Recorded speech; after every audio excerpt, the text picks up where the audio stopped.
shortlisted for the Orwell Prize, and it seemed to me that looking over all of your work, Orwell invented this wonderful idea called newspeak, and in a way you do telespeak. Yeah, well, I do telespeak against newspeak. I was very, very impressed with Orwell when I was starting off as a journalist, and he continued to influence my work throughout, still does. I never stopped reading him, and his idea of this special language in which total nonsense and even tyrannous nonsense could be spoken, I realized instantly was the great enemy, and it existed. It already existed when he wasn't parodying something, he was actually copying it. And it's everywhere, and you have to fight it all the time. You fight it with eloquence, articulacy, precision of vocabulary, all the considerations that newspeak leaves out. And I think it's a continuing quest. He defined it, but the great beauty of his definition is he was identifying something that was already in the world. It was the speech of totalitarianism that scared him. To the extent he was scared of anything, he was a very brave man. He was scared of that. He was scared that we would start to think that way. Yeah, so it seems to me that what you've often done by looking at television and entertainment forms is really take the newspeak idea that he'd got out to the other forms. I tried to see in television and radio and in writing, all the media that I covered, I tried to see the distortions that were built into the actual medium. And in television there are many. Excessive brevity, superficiality, spectacle. Spectacle is the enemy of thought, not the friend. I tried to see all that, and it's a continuing process of analysis. I think that viewers probably and readers do it anyway, but it helps to have a critic who is on the case. Like Orwell, who was on the case. He wasn't so much a pioneer. He was the advance guard, of an army of intelligent people. He assumed that the army of intelligent people was there behind him, but he was there out there scouting. He very much spoke. He wasn't an isolated person. He very much spoke. Always to an audience, yes. Yeah. Even as a broadcaster, broadcasting to India, and it subsequently turned out that very few Indians were actually listening, because, guess why? No radios. Nevertheless, he put everything into those scripts, and they're fabulous. If you read them in the collected Orwell journalism, they're some of the most amazing things he did. He believed in broadcasting opinions. He had the great gift, of course, of saying an awful lot in a short space, which is very, very handy in every way in the media. He was a pioneer in that way. When I was coming in as a critic of television back in the 70s, some of the great overqualified presenters were still on the air from Orwell's generation. People like Rennie Cutforth, and they'd all learned an awful lot from Orwell. They probably all knew him. Yes, and I think that one of the things that seems to be very interesting about Orwell, that certainly fits you, is just that sense that he's not like a French intellectual who wishes to speak to four people. There is some sense, there's a notion of the common sense, the common... And common decency, a concept that was often on his lips. Absolutely. Ordinary, decent human being, which is not a myth. I mean, unless you believe the ordinary, decent human being is there, you shouldn't be broadcasting or writing at all.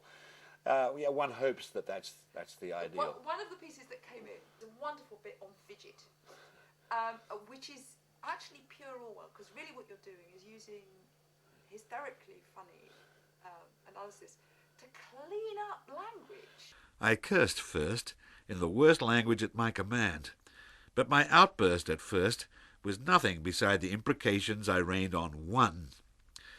Yes, what used to be simply called Anglia Railways is now even more briefly but far less simply called one. This leaves the way clear for the railway station announcer to inform potential passengers that one train will leave from platform 2 and the other one train will leave from platform 3. If the first one train leaves at 20 to 1, it's the 20 to 1 one train, and if the other one leaves at 10 to 1, it's 10 to 1 on, and it's the one train one actually wanted, but one couldn't understand the announcement. What happens when you have to change from a first train to a one train, I leave to you. But you might face a situation where you should catch the first train if you want to change to the one train that will get you to the mental hospital before you crack up. Well, it's the fidgets, isn't it? Yes. It's this compulsion to change things that don't need to be changed just for the sake of changing them, and sometimes it's the only way that you can perform any action at all. It's rife, it's endemic. It had a name before.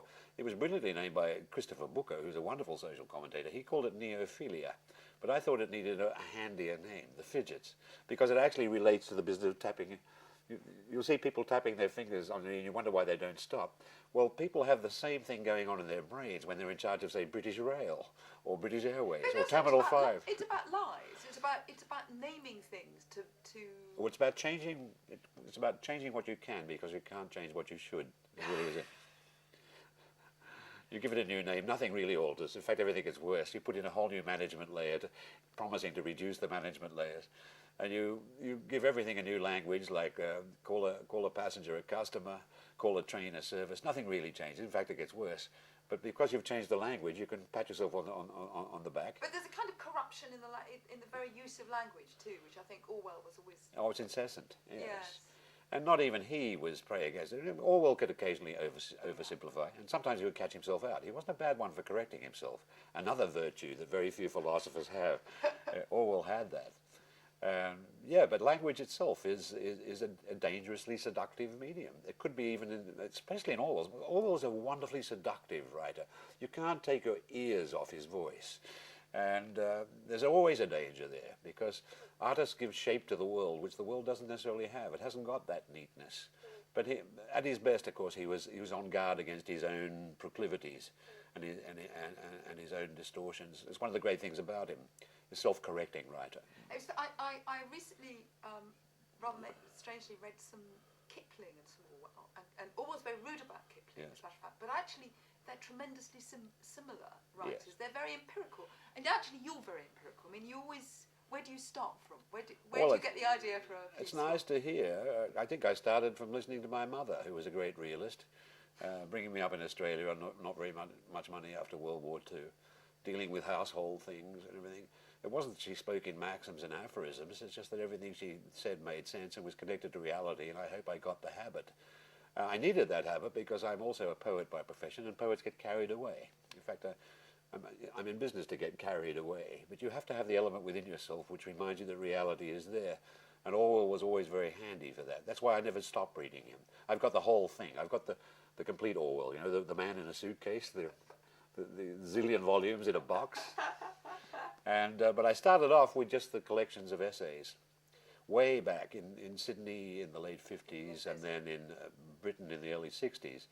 I was reading Inside the Whale and those little collections in Penguin, which are valuable books. They're biblical books to me.